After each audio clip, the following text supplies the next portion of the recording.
Chers amis, bonjour, bienvenue au Boulevard des Enfants. Je suis très content que vous soyez avec nous pour vivre ensemble avec Coco et tous ses amis une nouvelle aventure. Avez-vous déjà rencontré Ernest? Ernest, c'est le nouveau copain de Coco. Aujourd'hui, c'est la première fois qu'il va à l'école et nous espérons tous que tout se passera très bien pour lui ainsi que pour ses camarades. De toute manière, Clémentine est avec lui, elle est là pour l'aider, nous savons que nous pouvons compter sur elle. Durant ce programme, nous aurons aussi Margaret. Margaret nous racontera son histoire. Écoutez son verset biblique, il est très important aujourd'hui. Coco et Clémentine et tous leurs amis sont dans la cour de récréation. Nous allons les retrouver et voir ce qu'ils font. Salut les gars! Qu'est-ce que vous faites? Ça ne te regarde pas! Va-t'en! Et dites, qu'est-ce que vous faites après l'école? On pourrait jouer ensemble. Est-ce que je peux jouer avec vous, s'il vous plaît? Non, non, non et non! On te dit de te mêler de tes affaires, Ernest! Mais je vous ai rien fait. Pourquoi? Allez, Minus, va-t'en! T'es vraiment trop petit pour jouer avec de grands comme nous! Va-t'en, Minus! Ouais, c'est ça. On n'a pas besoin de lui, nous. Hein. Hé, Coco, j'ai tout entendu. Tu es méchant. Ce n'est pas une façon de traiter ce nouveau garçon. Tu n'as pas honte? Il a besoin d'amis, tu sais? Mais Clémentine! Ce n'est pas bien du tout, Coco. Tu devrais avoir honte et t'excuser. Et pourquoi devrais-je avoir honte? Je lui ai rien demandé, moi. Pourquoi vient-il ici? Tu n'as qu'à être son ami, toi. Des amis, j'en ai assez. C'est vrai ça. Nous, on est tes amis, Coco. Clémentine, l'amie d'Ernest. Mais bien sûr. Viens, Ernest. Ne fais pas attention à eux. Allons ensemble au cours de musique.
Quand je pense à ce nouveau garçon à l'école, Benoît, personne ne l'aime. Personne ne l'aime? Mais pourquoi, Clémentine?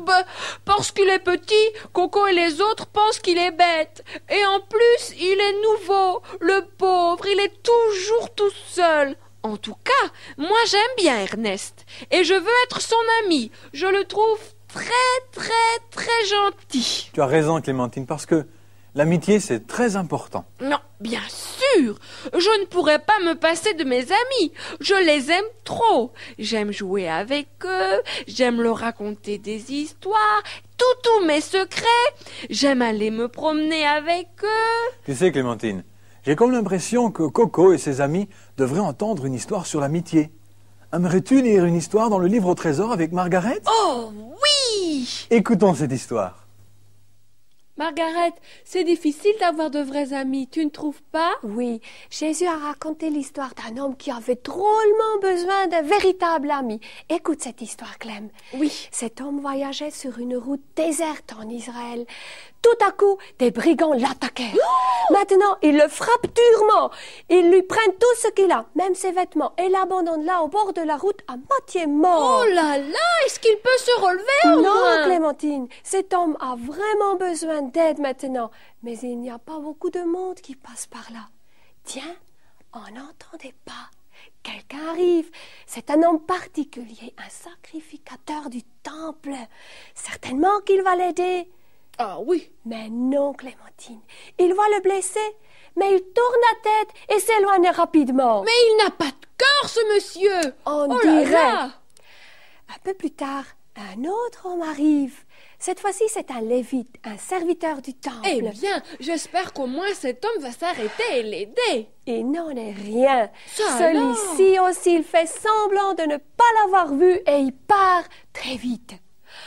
Maintenant, le pauvre blessé a perdu tout espoir. Il doit se dire « Je vais devoir mourir ici, personne pour m'aider. » Oh. Oh, finalement, encore un homme arrive.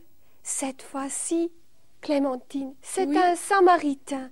Un Et les Samaritains, on ne les aime pas beaucoup en Israël. Ah bon? Mais ce Samaritain, il voit le blessé.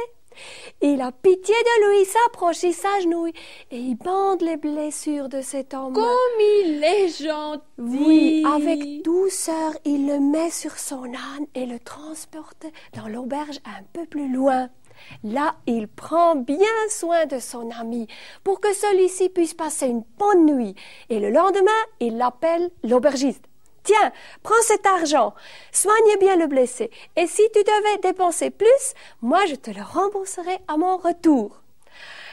Quel bel exemple d'un véritable ami. D'après vrai. toi, lequel des trois était le véritable ami du blessé? Eh bien, le Samaritain, Margaret, c'est facile. Oui, peut-être que Jésus vous dit maintenant: j'aimerais que vous soyez un ami ou des amis véritables pour les autres, même pour les personnes que vous n'aimez pas trop. Voulez-vous le faire? Car Jésus, lui, il est un véritable ami pour nous. Lisons ensemble Proverbe 18, verset 24. D'accord. Il est un ami plus attaché qu'un frère. Quelle histoire, ce pauvre homme attaqué, battu, laissé à moitié mort sur le bord du chemin. Moi, je n'aurais pas voulu être à sa place. Vous non plus, n'est-ce pas? Mais heureusement, il a rencontré un Samaritain. Vous savez, ces hommes qu'on n'aime pas, qu'on rejette. Et pourtant, eux, ils aimaient, ils acceptaient. Il a tellement pris soin de cet homme. Et pourquoi? Parce qu'il avait l'amour de Dieu dans sa vie. Regardez un peu le verset de Margaret aujourd'hui. Il est un ami plus attaché qu'un frère. Proverbe 18, verset 24. Le Samaritain n'était pas un frère du Juif. Et pourtant, il l'a tellement aimé. Il a pris soin de lui. Et l'histoire s'est très bien terminée. Relisons encore le verset ensemble. Il est un ami plus attaché qu'un frère. Proverbe 18, verset 24. Peut-être que votre frère ne vous aime pas. Mais sûrement vous avez un ami qui vous aime beaucoup. Alors, nous allons tout de suite retrouver Coco, Jean, Sébastien. Ils sont dans la cour de récréation. Allons voir ce qu'ils font. Hé les gars, regardez-moi. Venez, vous pouvez y arriver aussi. Non, Coco, c'est trop haut. Tu n'as pas le droit de grimper sur le mur de la cour de récré. Allez, Coco, descends. Tu vas tomber. Mais non, je ne vais pas tomber. Dites plutôt que vous avez la frousse. Hé, grimpez donc, bande dégonflée. Regardez-moi. Oh, je peux même me tenir debout sur le sommet du mur. Regardez, oh. Non, Coco, ne fais pas ça.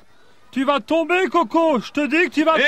Les gars, regardez. Oh, oh. Mais fais gaffe, Coco. Ah! j'ai on mal. ferait mieux de se tirer d'ici. On va avoir des problèmes si quelqu'un s'aperçoit qu'on était en train de monter sur le mur de la cour de récréation. Aïe, j'ai mal. Mais on ne peut pas laisser Coco. Oh, il va bien s'en tirer tout seul. Allez, on s'en va. Aïe, aïe, ouille, aïe. Et là, les gars, ne partez pas. Attendez-moi. À l'aide, je souffre. Aïe, quelqu'un. À l'aide. Mais qu'est-ce qu'il t'arrive? Ben, je suis tombé, Mimi. S'il te plaît, aide-moi. Mais je le ferai bien, mais je dois aller à un anniversaire et je veux pas salir ma nouvelle robe. Je suis désolée, Coco. Oh, à l'aide, au secours. Aïe, à l'aide, au secours. Allez donc, mon vieux, ça n'a pas l'air d'aller. Oh, aide-moi s'il te plaît, Suzy. Oh, je suis désolée, mais je suis en retard. Mon père va m'afflanquer une de ses corrections. Oh, qu'est-ce que je peux faire? Ma tête va éclater. Je peux pas marcher. Aïe, oh, aïe, ouh. Eh bien, Coco, qu'arrive-t-il? Laisse-moi t'aider. Bah, je ne peux pas te laisser seul ici, dans cet état. Oh. Allez, viens avec moi. Je vais te ramener chez toi. Oh, j'ai mal. Où sont-ils partis, tous tes amis? Ouais, mes amis. T'appelles ça des amis, toi? Aïe, ouille. Quand je suis tombé du mur, ils ont pris peur et ils se sont enfuis. Je souffre. Ils n'ont même pas cherché à savoir si j'étais mort. J'aurais pu mourir, tu sais. D'ailleurs, ça pourrait encore m'arriver. Mais non, je ne crois pas que tu mourras. Enfin, je suis content que ce soit pas arrivé. Oui. Allez, je t'emmène chez toi. Aïe, aïe. Je suis désolée que tu sois tombé et que tu te sois blessé, Coco. Mais j'espère que tu as compris que tu ne dois plus faire le malin devant les autres. Oh, j'ai bien compris ça, mais j'ai surtout appris qu'on ne peut pas toujours dire qui sont ses vrais amis. Je pensais que Sébastien et Jean étaient mes amis, mais ils se sont débinés quand je me suis trouvé en difficulté. Le nouveau, Ernest, s'est comporté comme un véritable ami. Imagine un peu ce Minus m'aidant à rentrer chez moi. Oui, surtout que tu n'avais pas été tellement gentil avec lui au début. Oui, je sais, mais maintenant, il est mon meilleur ami. Il s'est trouvé là juste quand j'ai eu besoin de lui. Ah ben Jésus aussi, c'est comme ça. Il est toujours là pour nous aider quand nous avons besoin de lui. Il est un ami qui est plus attaché qu'un frère.